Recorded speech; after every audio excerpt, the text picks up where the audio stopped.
Madali lang po kami makalapit sa kanya para humingi ng tulong para masabi namin ang aming mga saloobin. Pero ngayon, sa panahon ni BBM, hindi o nahihirapan na po kami mga ordinaryong mamamayan na makalapit sa kanya. Sana po ay gabayan ng Panginoon ang ating presidente. Natuparin niya ang kanyang mga pangako sa lahat ng Pilipino. Sang-ayon po ba kayo? Tayo po ay naririto para suportahan ang ating Vice Presidente na si Sara Duterte. Tayo po ay naririto upang maipahayag natin ang ating mga saloobin. Tayo po ay naririto upang maituwid ang maling sistema ng ating pamahalaan. Ako naman po ay naniniwala sa ating presidente. Kaya po natin sa iniluklok sa kanyang pwesto. Tayo po ay naniwala sa kanya. Sana naman po, Mr. President, President Bongbong Marcos, sana po tuparin po ninyo ang lahat ng inyong ipinangako sa aming mamamayang Pilipino. Kami po sa Mindanao, sa Marawi City, alam niyo naman po na nagkagera, nagka-siege noong 2017. Marami pa rin po sa amin ang nahihirapan, ang nagpupumilit na makaahon mula sa mga pangyayari noong 2017. Sana yung mga proyekto, infrastruktura at iba pa ay mabigyan na ng aksyon sa lalong madaling panahon. Sana po, Mr. President, bigyan niyo po kami ng mga bahay, bigyan niyo po kami ng mga trabaho higit sa lahat. Pag-isipan po ninyo, kayo pong mga nasa Congress, kayo pong nandyan sa mga pwesto na inihalal namin. Mag-focus po kayo kung paano nyo po kami mapipigyan ng trabaho. Mag-focus po kayo na paano po gumanda ang buhay ng bawat Pilipino. Hindi yung puro na lang kayo dyan dakdak. Puro na lang kayo dyan paninira sa kapwa. Maging matabang kayo, mga congressman. Alam ko na marami sa inyo nagkukunwari lang. Ang totoo naman talaga, Duterte ang gusto nyo. Yun ang totoo. Pero takot po kayo. Totoo po yan, mga kababayan, di ba? Takot po sila. Marami sa kanila ayaw magsalita dahil natatakot. Hindi po pwedeng ganyan. Hindi po pwedeng ganyan ang leader. Ang tunay na leader kailangan matapang. Ang tunay na Pilipino ay may dugong matapang. Lumaban tayo ng panahon ng mga Kastila, ng panahon ng mga Hapon, ng panahon ng mga Amerikano. Pero kayo mga nandyan, ano bang inaalala ninyo? Isipin nyo, kami mga mamamayang Pilipino, kami mga nahirapan. Kami mga naririto ngayon na nagsasakripisyo para gumanda ang buhay namin. Tatanungin ko po, mga congressman na nakikinig, mga senador, mga nasa pwesto ngayon, alam ko po na marami sa inyo ang nakikinig. Tatanungin po natin ang ating mga kapwa Pilipino.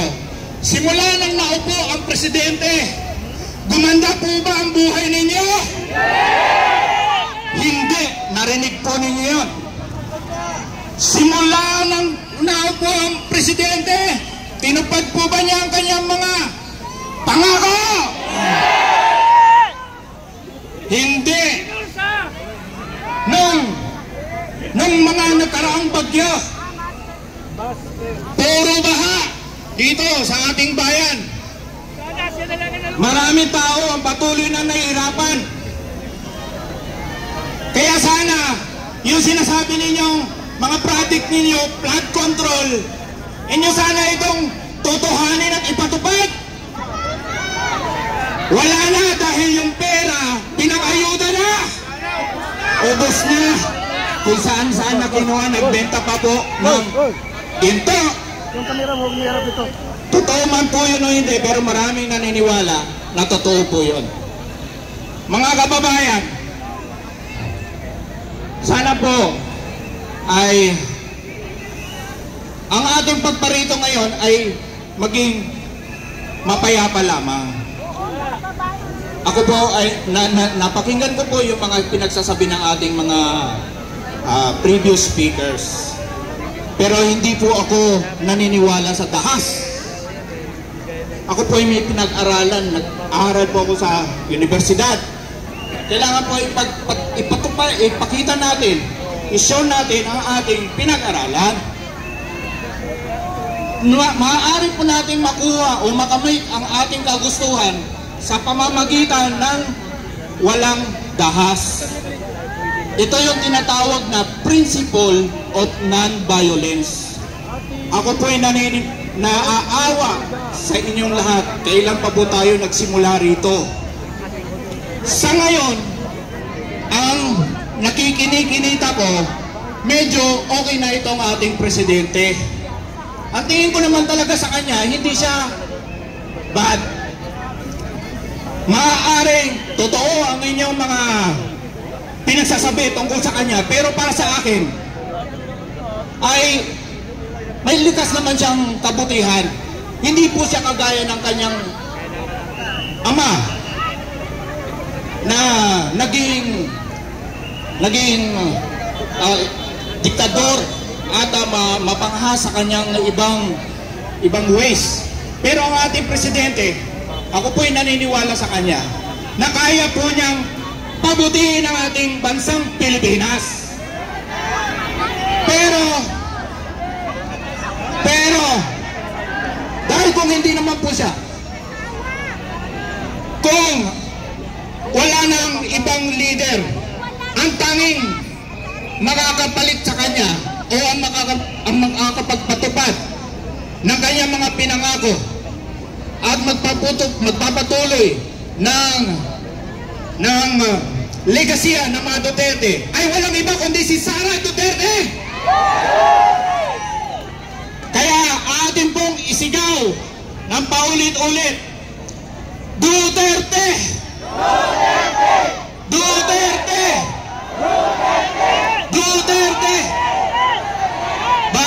Bago ko po tapusin ang aking speech, pakinggan niyo po itong kwento ko sa inyo, maiksi lamang po ito. Gusto ko lamang po ituloy yung principle of non-violence. Mahatma Gandhi, 1869 to 1948, was not a ruler of nations, nor did he have any scientific gift. He had no wealth, no home, and did not even own a suit of clothes. Yet, this modest man did what others before him could not. He led his entire country to freedom using the principle of non-violence. He served and sacrificed for this cause until it bore the fruit of independence. He came by power by inducing over 200 million people to coordinate mind and body in a spirit of harmony for a definite purpose: freedom through non-violence. In history, the majority of national heroes are warriors. But Gandhi ended British rule over his native India without striking a single blow. Walang krahas. 200 million people, mas marami sa atin. Pero nakamit ni Gandhi ang kanyang mitiin na kalayaan. In history, the majority of national heroes are warriors, but Gandhi ended British rule by using the principle of non-violence. In short, Gandhi accomplished a miracle, for It is a miracle when he influenced the minds of millions of people, not by force or coercion, but through unity in the spirit of faith and love, and achieved this astounding feat. His good traits gained him a tremendous voice of influence that led to India's independence. Some observers call him a master politician. Some believe him to be a saint. But to the millions of Hindus, he was their beloved Mahatma, meaning great soul. So yan po, dyan na po magtatapos ang aking speech, mga kapatid. Atin po isigaw, Duterte! Duterte! Maraming salamat po. Assalamualaikum warahmatullahi. Maraming salamat sa kapatid nating mga Muslim. Itsam magingay! Allahu Akbar! Allahu Akbar! Allahu Akbar! Allahu Akbar! Maraming salamat. Ang sunod po na magsasalita po